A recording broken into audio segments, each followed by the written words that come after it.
Amen. Okay, good morning, family. Let's all take our seats. Amen. Yan, relax.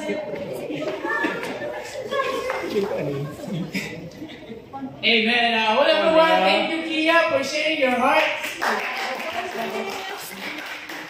Kia. Now I know Kia more. Yeah, definitely. Amen. And thank you, Zed, for your. That was awesome.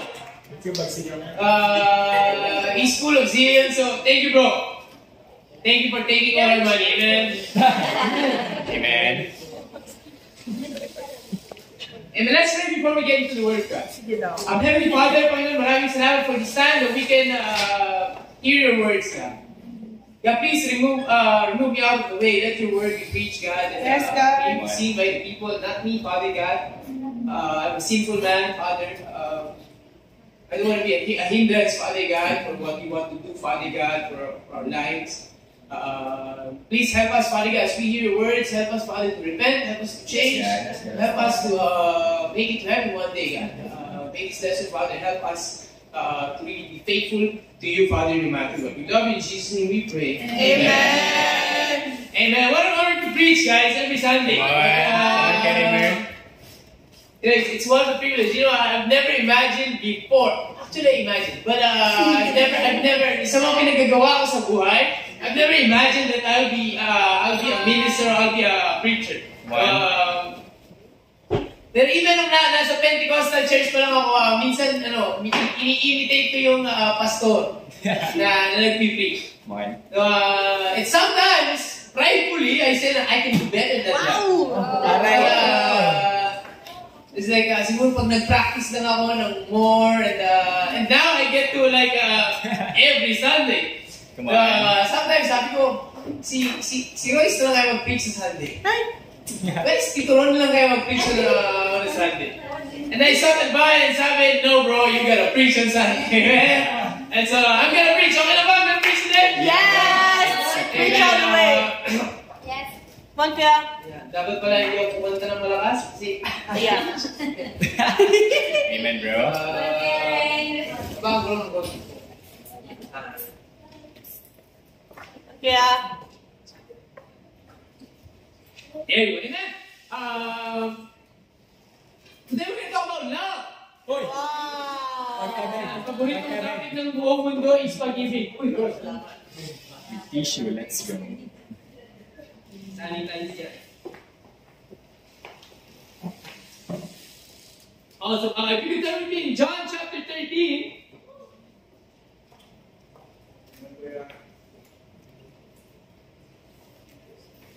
Isn't it awesome to see Uno restored this morning? My brother. Si Uno hindi pa na-restore, napaglutuan na niya yung mga brothers. Yes.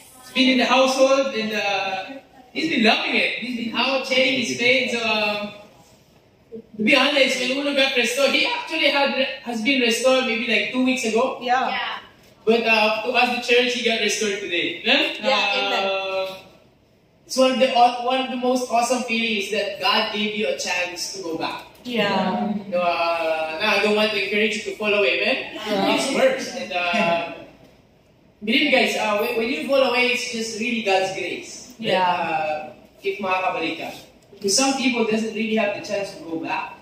Some people just get bitter, nahihiya. Actually, nung na-restore din ako, yun yung kalaban ko is nahihiya ako. Because I left the kingdom for like nothing. Almost the same reason as Uno, but a little bit worse yung sa akin. But then when nung na-realize ko na may mahal ko talaga yung kingdom, sabi ko, wala nang hiya, wala na. See? I live with the hiya. Pero hindi naman, hindi siya nakakahiyang bagay. It was actually an awesome thing. And the people love you. Come on, get him, right?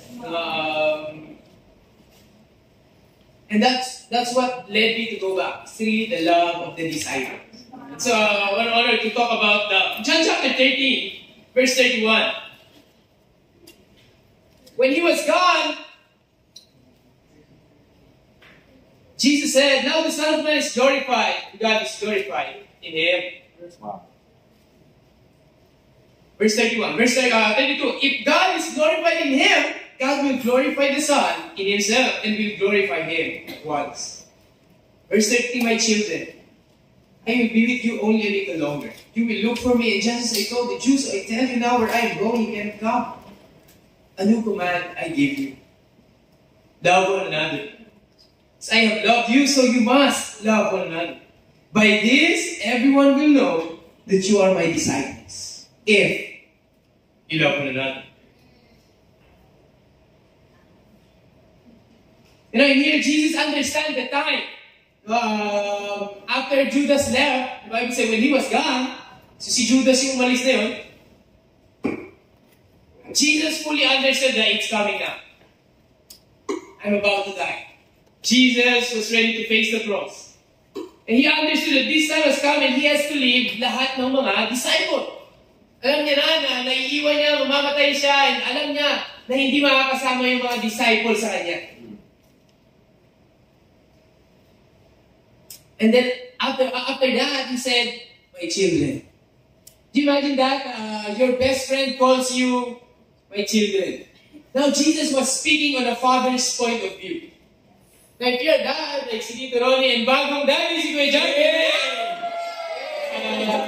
Congratulations pala Kuya Jarvie. Jesus was talking in a father's point of view, and that he's gonna orphan these children. And he said, my children, I will be with you only a little longer. Konti na lang. And then I'm gonna leave you. Hanapin nyo, you look for me. And just as I told the Jews, I tell you now, saan ako pupunta, you cannot go. Cannot go yet. May separation of sides si Jesus. Amen? You know, the word my children is actually came from the word teknia. It's the same word that John uses in 1 John to actually emphasize compassion. And so Jesus is feeling the emotion of the separation, and yet he did not leave them not feeling his love. And sabi niya, alam ko na pag alis ko, ang pwedeng mawala is yung love na nararamdaman ng mga disciples that they get from me. And yet si Jesus, ano yung sabi niya? He didn't leave them na hindi nararamdaman yung pagmamahal niya, but Jesus gave them a new command. What was that command? He said, a new command I give you, love one another. Paano love? As I have loved you. Paano ko kayong minahal? That's how you must love one another. Come on. Sabi, by this, everyone will know that you are my disciples if you love one another. Pinalitan ni Jesus yung standard of love. No, sometimes for us, we love just the way we love, just the way how we know how to love. Tama? Yeah. Mahal natin, paano ba magmahal? Most of the time, nagmamahal tayo kasi minahal tayo ng parents natin. That's the common thing. Tama? So, yung pagmamahal translates into like pagkain, baon, pera, all.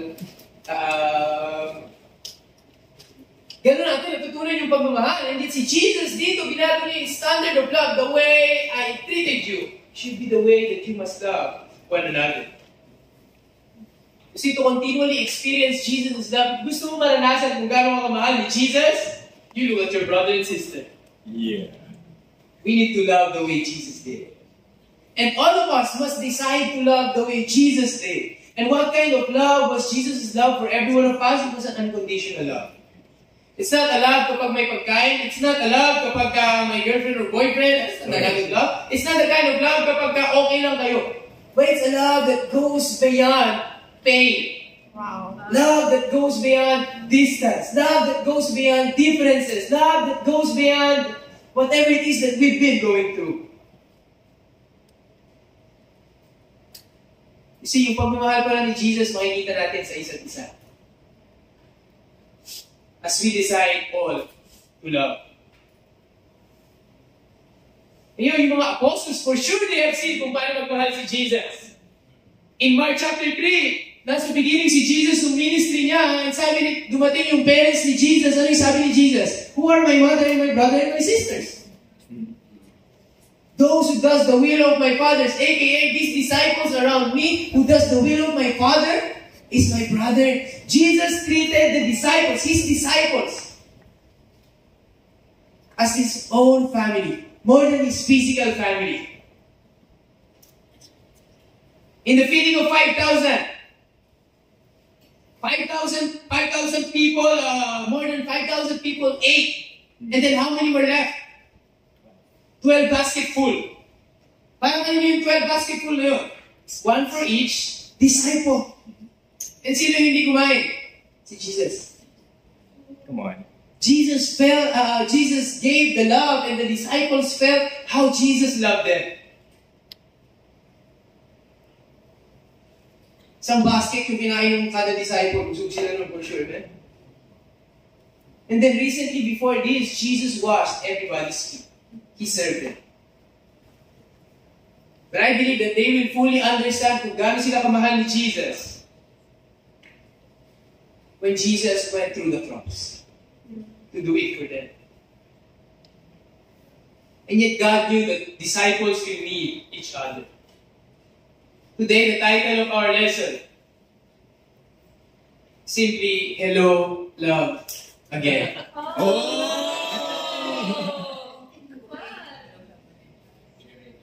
Sometimes we have forgotten how to love the way Jesus did. We love, but just not the way Jesus did.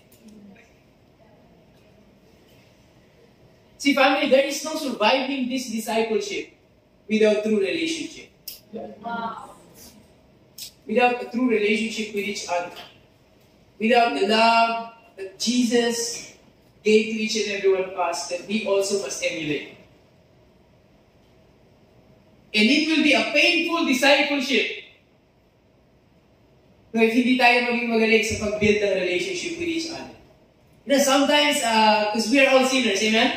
Yeah. Sometimes mahirap mahalin yung bawat isa. Yeah. May disciple ka, yung disciple mo, tigas ng ulo, ayaw makinig sa'yo. It's like, oh, Yes, okay. Talk about ko yan. ang sakit mong mahalin.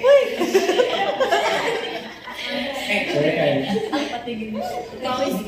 Been talking to people a lot, and yung sin paulit-ulit, ang hirap mong sawayin.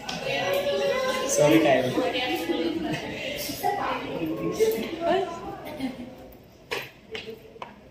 Pero we gotta be masters of love. Yeah. We gotta learn how to love beyond what is just seen in the eyes. We gotta learn how to love beyond pain, because Jesus did the same way. Point number one, love again, but now until heaven. Love again, now until heaven. 1 Thessalonians chapter 2, verse 17.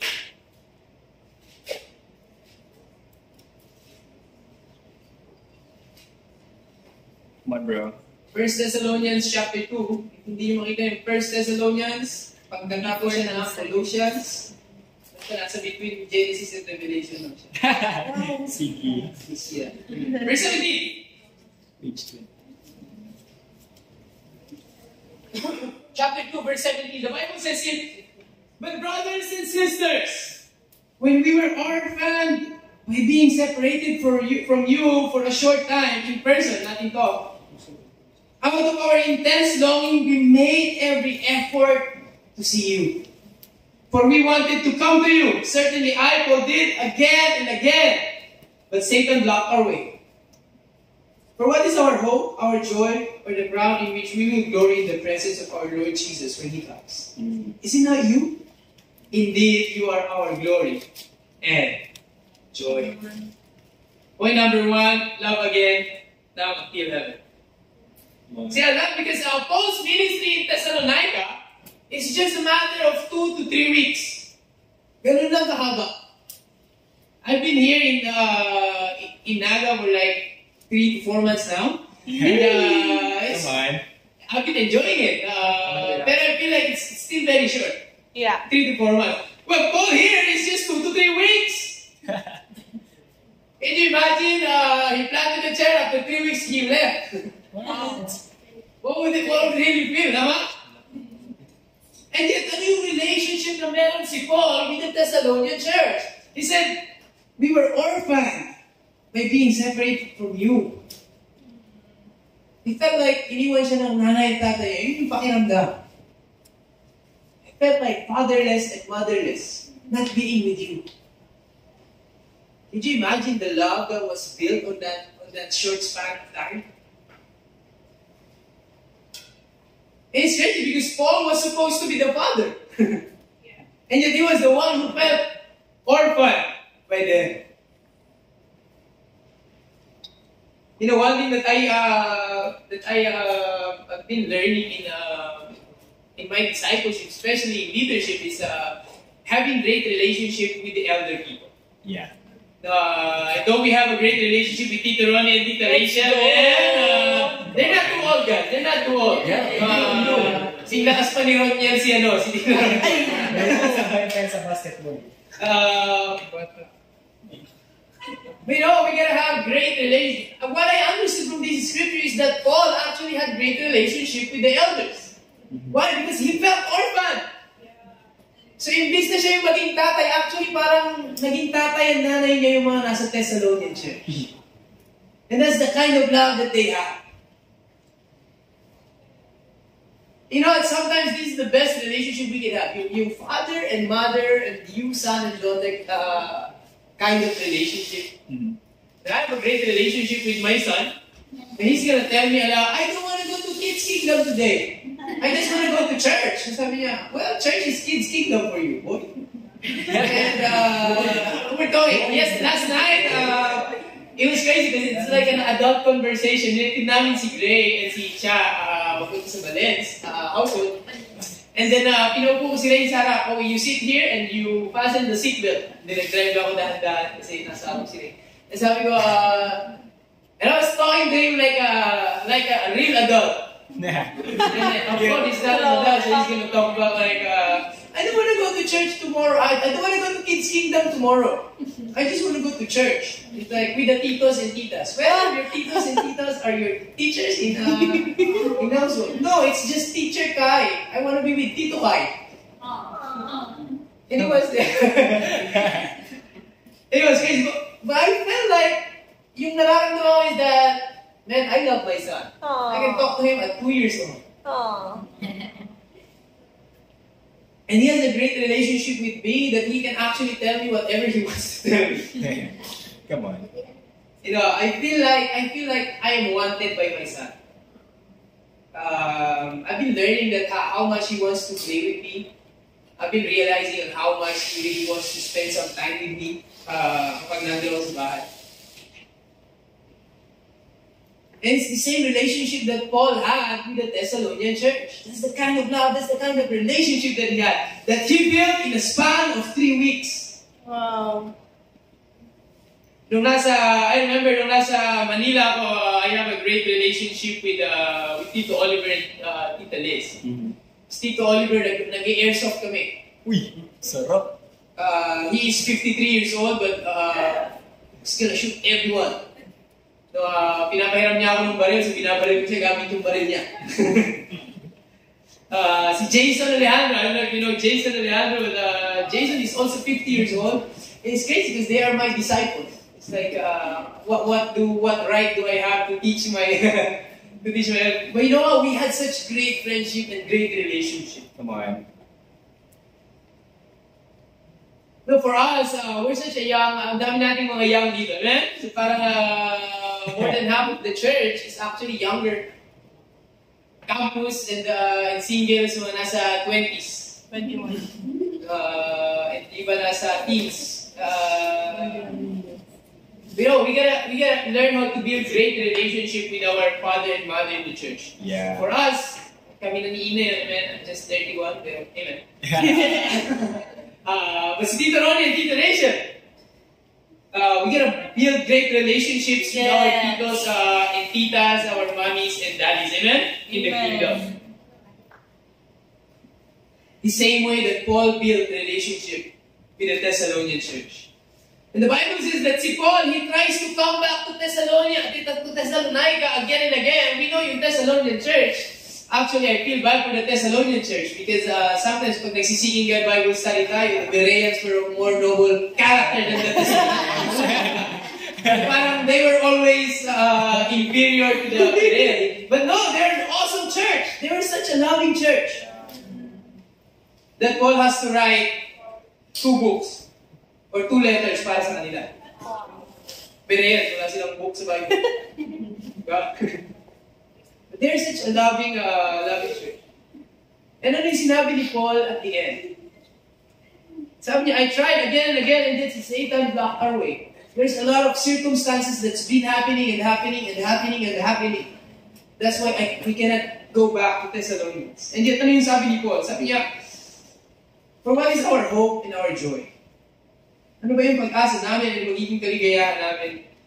Or yung crown in which we will glory in the presence of our Lord Jesus when He comes. Sa pagbalik ni Jesus. Ano ba yung magiging kaligayahan? Is it not you? So indeed, you are our hope and our crown. Mahal ni Paul yung Thessalonian church until they make it to heaven. So we're gonna love again until heaven. Until such, we need to have that kind of love that will transcend everything and na maghihintay hanggang sa dumating si Jesus. You know, yung ultimate test ng pag-ibig ay yung time din. How long will you really love? Will you really love or yung pagmamahal mo after 1 year kapag hindi ka nagbago, hindi na kita mahal? What if ganun kaya si God? No? What if bibigyan kita aris ng 1 taon pag hindi ka nagbago sa mga kasalanan mo, hindi na kita mahal? There's no patience. Now you understand why love is patient. Amen?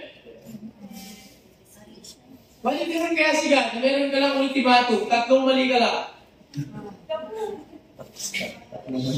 Kung nakatatlong mali ka na, sorry. What if conditional yung pagmamahal ni God? I think none of us will make it to heaven. And yet, God loves us beyond time, beyond our attitudes, beyond all our indifferences, because He wants us to make it to heaven one day.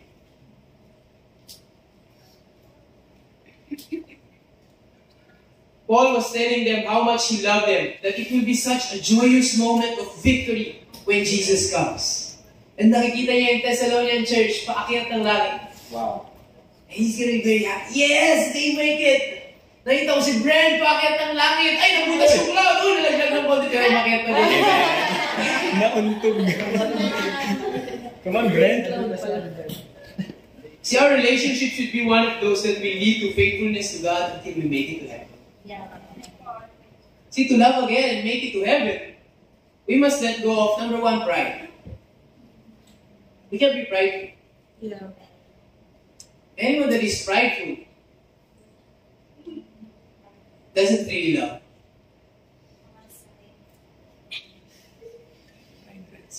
In Proverbs chapter 13, verse 10,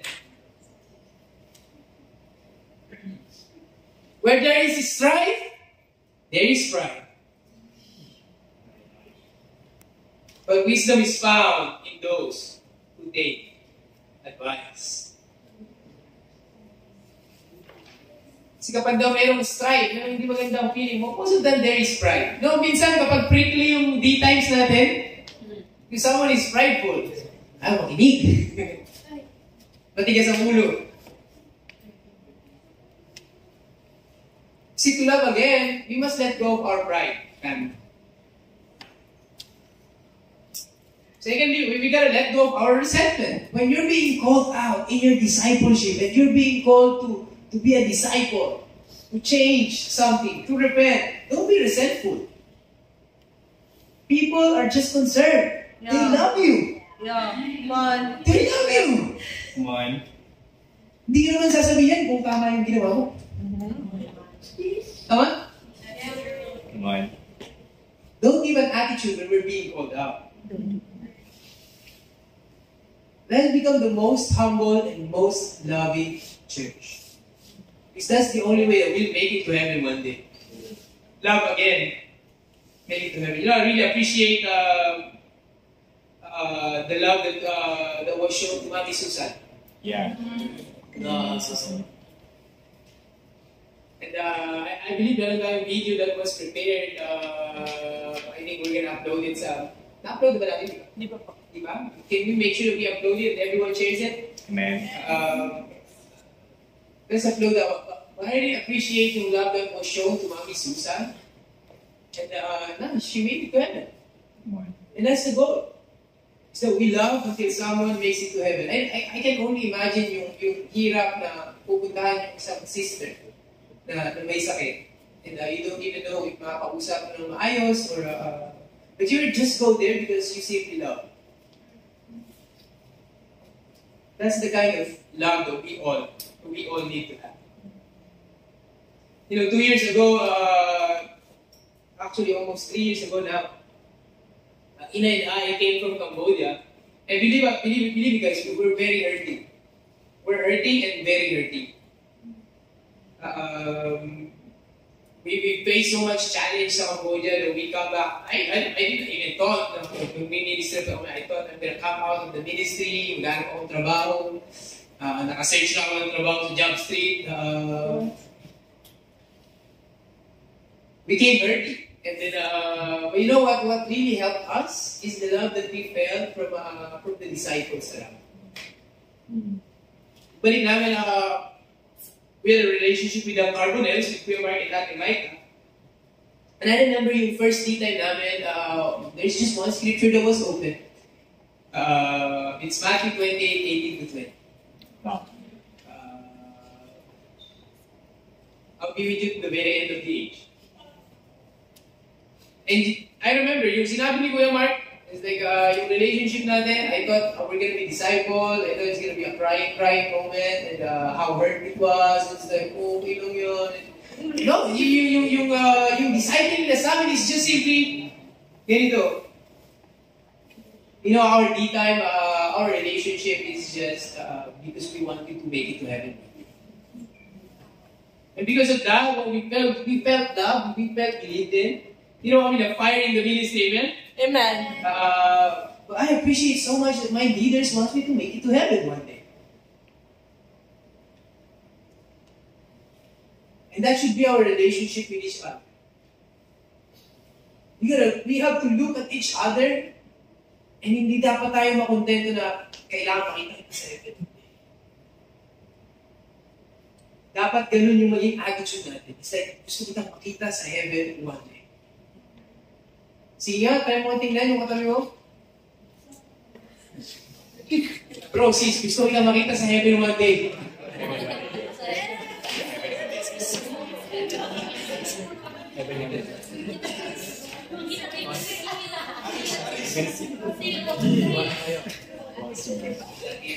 See, our relationships will help us make it to heaven one day, the same as Paul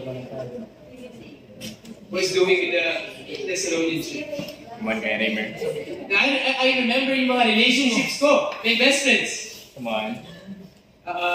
Nasa Manila, we have Carlos and Queenie, we have si EJ and Kristia, we have si Christos, Chokis, Tito Oliver and Tita Liz became our best friends. Here, we are best namin si Tito Ronnie and Tita Rachel. I love my friendship with Chai and Jasper. Kahit dating pa lang sila. You know, with these relationships, I know we can make it to heaven one day. There are people who are supporting us. There are people who loves us. And you know what? You look around, there's people that loves you. But we gotta go back and love again the way that Jesus did so that we can make it to heaven one day. Amen? Amen. The challenge speaks your relationship now. Is there anyone in the group? Is there anyone in this room that you don't want to be with? Uy!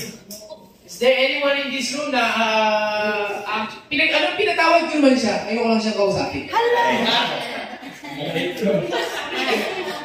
That's not true forgiveness, family. Amen? Let's fix our relationship. Let's build memories together. Let's build memories that will last until heaven. Love again, now until heaven. Amen? Amen. Let's go. Point number 2, last and final point. Love again and bring more friends. Amen. love again, and bring more friends. Kalimutan mo na bang magmahal?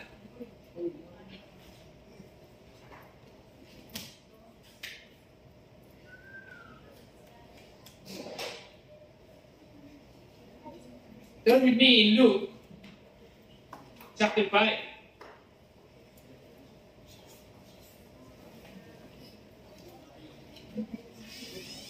Love again and bring more friends. Let's start reading verse 17. One day, Jesus was teaching, and the Pharisees and teachers of the law were sitting there. They had come from every village of Galilee and from Judea and Jerusalem, and the power of the Lord was with Jesus to heal the sick. Some men came carrying a paralyzed man on a mat and tried to take him into the house to lay him before Jesus. When they could not find a way to do this because of the crowd, they went up to the roof and lowered him on his mat through the tiles to the middle of the crowd, right in front of Jesus. When Jesus saw their faith, he said, "Friend, your sins are forgiven." The Pharisees and the teachers of the law began thinking to themselves, "Who is this fellow who speaks blasphemy? Who can forgive sins but God alone?" Jesus knew that what they were thinking and asked, "Why are you thinking of these little things in your hearts? Which is easier, to say your sins are forgiven or to say get up and walk?" But I want you to know that the Son of Man has authority on earth to forgive sins. So he said to the paralyzed man, "I tell you, get up, take your mat, go home." Immediately he stood up in front of them, took what he had been lying on, and went home, praising God. Everyone was amazed and gave praise to God. They were filled with awe and said, "We have seen remarkable things today." Point number 2, love again and bring more friends. See, I love this passage, and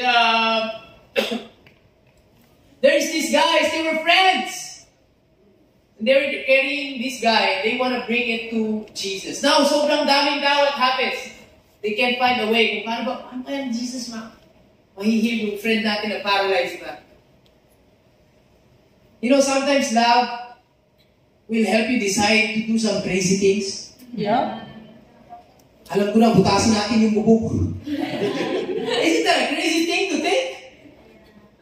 Tatansyahin natin kung nasan si Jesus. Because of course, nasa bubuk. Maraming tao, puno yung bahay. Tatimingan nila kung saan upo si Jesus, and kailangan dun bumagsak. Doon natin ilalapag yung tao. Imagine that kind of love. You know, sometimes when you love so much, you care so much, and you want to do some crazy things. And so that's what they did. Remember, binutas nila yung bubong. Can you imagine yung scene at that time? Si Jesus, siguro may tumutulong mga nalalaglag. Parang yung mga May alikabok. Greeks. This is weird. So, and then comes this, bumababay yung paralyzed man on a mat. And the Bible says when Jesus saw their faith, nung nakita nila on how much these guys, wait, you know what? Si Jesus lang yung may kaya magpagaling ng this man.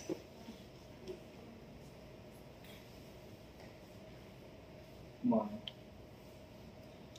When Jesus saw their faith, sabi na, "Friend, your sins are forgiven." Wow. Hindi kaya obvious kay Jesus na gustong gumaling yung tao.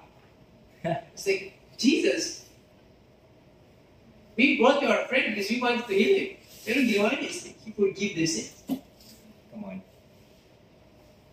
Isn't that hindi siya parang, nalito ko nung una kong binasa to eh. Kasi Jesus, I think, siguro naman may common sense si Jesus, no?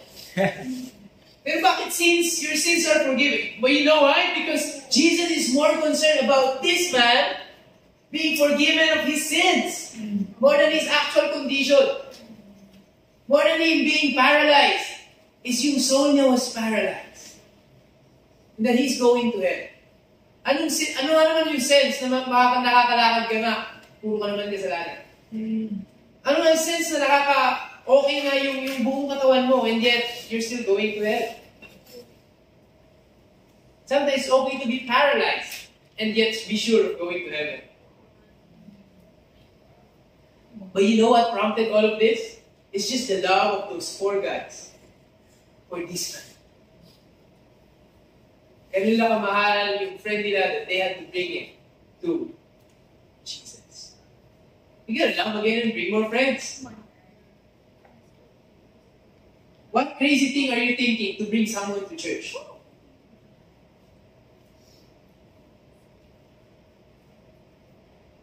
Kailan ni Jesus hinil yung tao na to? It's when the Pharisees are actually nag-argue na sila saying, anong karapatan ni Jesus na magpatawad ng sin? Who can forgive sins but God alone? And so Jesus did the miracle. Kasi Jesus, of course, alam ni Jesus yun, na ganyan iisipin ng mga Pharisees. So He magnified yung glory ni God by doing such thing. Which is easier? To say your sins are forgiven? Or to get up and walk? So I want all of you to know that I love this man. And I want all of you to know that I have the power to forgive sins on earth. And so you get up, take up your mat, and go home. Come on. And in their amazement, he stood up. Iniklop niya yung pinag-aaral niya, and then dinala niya. But can you imagine the feeling of those 4 friends? Seeing their friend again na naglalakad na. Seeing their friend again na okay na. I think there's no such better feeling than seeing someone be better. But for us, maybe we have forgotten what it feels like to be lost. And that's why we don't reach out for the lost anymore. And our love for the lost have grown cold. So I know we're so excited by our camp. Everyone is excited. I am excited. And it's okay to be excited, right? But you know what I'm excited about is that I dream of someone baptizing someone on that day. Yeah. Come on. On a Sunday worship service sa isla. Wow. Someone's getting baptized. Can you imagine yung time na yun? He or she is just gonna be fired up. Kasi tayo, mga nabaptize tayo sa drum. And then ikaw nabaptize ka sa isla? It's okay.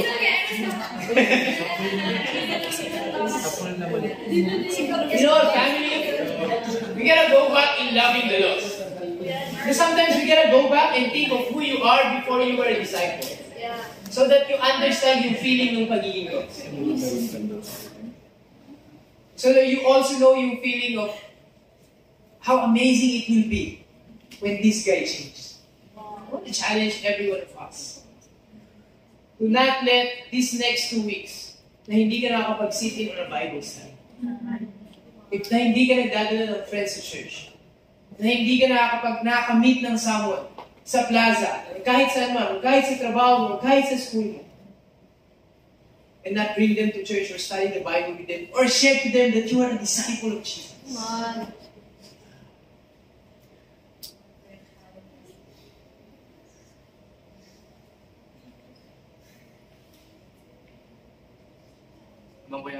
You know, there's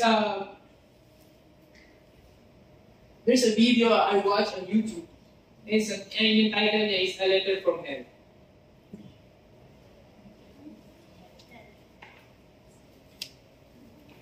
I'm getting it.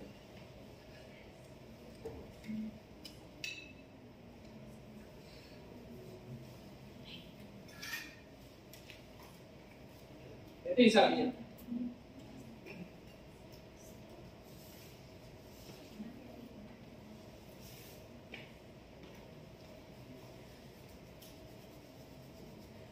Wait, I'm getting it.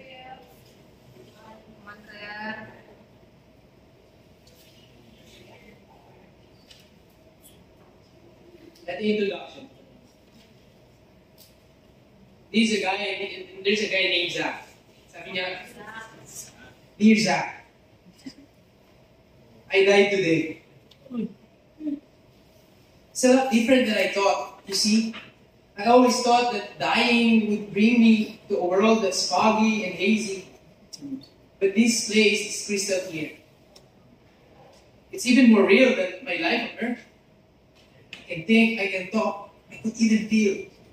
Right after the wreck, I could feel my spirit feeling my body. It was the weirdest thing, Zach. I thought I heard you screaming out to me, man. Must have been imagining things. At first, I was just standing in line getting registered, I guess. They asked me for my name. They began to look at this thing called the Book of Life. I guess they couldn't find it though, because this huge angel standing next to me grabbed me by the arm and started dragging me away. I was terrified. I had no idea what was going on. I asked the angel where he was taking me, but he didn't answer. So I asked him again and told me, he said, only those whose names were written in the Book of Life could enter heaven, and the rest would be condemned to hell forever. Man, I was scared. The angel threw me into some kind of holding cell where I've been sitting and thinking for a long, long time. Do you want to know what I've been thinking about? I've been thinking about you, Zach. You're a Christian. You told me yourself. You told me so yourself.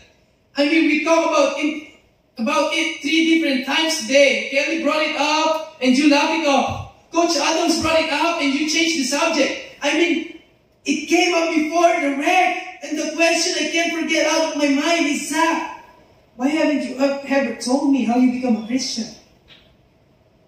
You say, you're my friend. But if you really were, you would have told me about this, Jesus. And told me how to escape this terrible that I am headed for. I can feel my heart pounding in my chest. The angels who have been chosen to cast me into hell are coming down the hallway. I can hear their footsteps. I have heard of this hell, Zach. They call it the lake of fire. I can't stand, Zach. I'm terrified. The angels are at the door. Oh no, they're coming in and pointing at me. They're grabbing me and carrying me out to the room. I could already smell the burning sulfur and brimstone.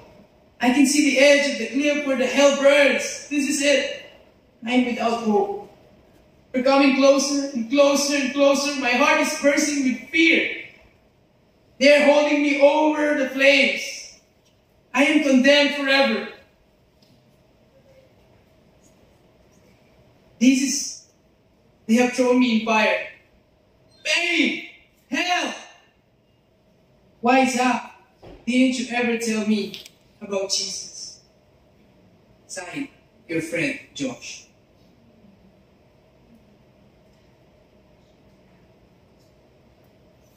And then he wrote PS.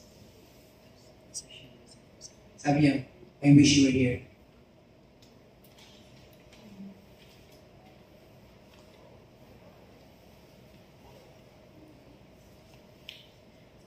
When I was reading, I was terrified.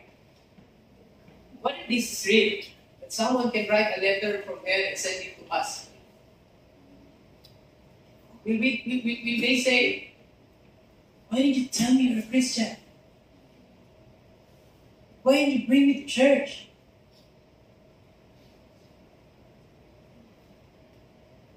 Why didn't you study the Bible with me? Why didn't you invite me? Why didn't you have the courage to invite me?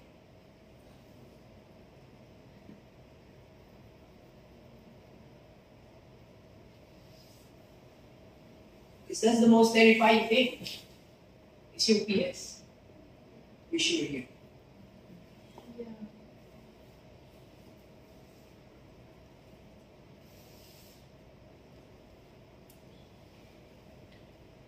See, family, we gotta love the lost.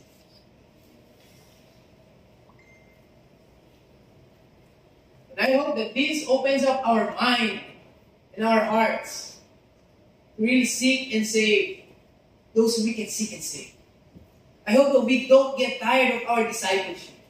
I hope that we don't get tired of loving people on how bad they look, on how terrifying they are, or whatever it is that they've been going through. I hope that we will love them to the very end.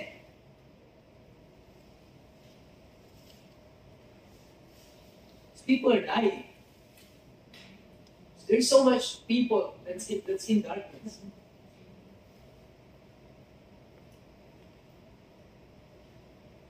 Just last night, I was watching a news of 5-year-old female raped by his own uncle.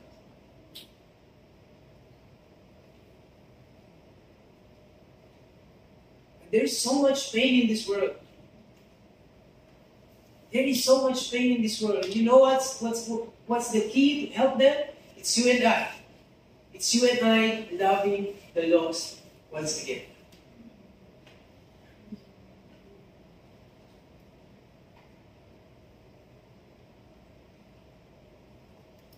And if, I want to encourage us, every one of us, to learn to love the lost again. It seems like we have given up loving the lost. We've not had a lot of Bible studies the past few weeks. And I take full personal responsibility. Let us not give up on looking for people who are lost. Let us not give up on bringing people that has fallen away into our family again. Now, I'm so happy to see Uno restored. To see him just how he has changed and just how much he has gone back from before. And to see him, to hear his pagsasalita niya dito kanina, it really warms my heart. Just his heartfelt apology for leaving the family. But his gratitude as well of now being back into the kingdom. Come on. Let's find more Uno. And let's find more souls that we can baptize in this coming years. Let's not get tired. So for all of us, this is our restoration day again today. Let's go back to that love. Let's learn how to love, number one, until we make it to heaven. Amen. But secondly, let us love again and now make more friends. Amen. Kung nakalimutan mo kung sino si Love, here he is. And say, hello, love, again. To God be all the glory. Amen. I want to call on our brothers and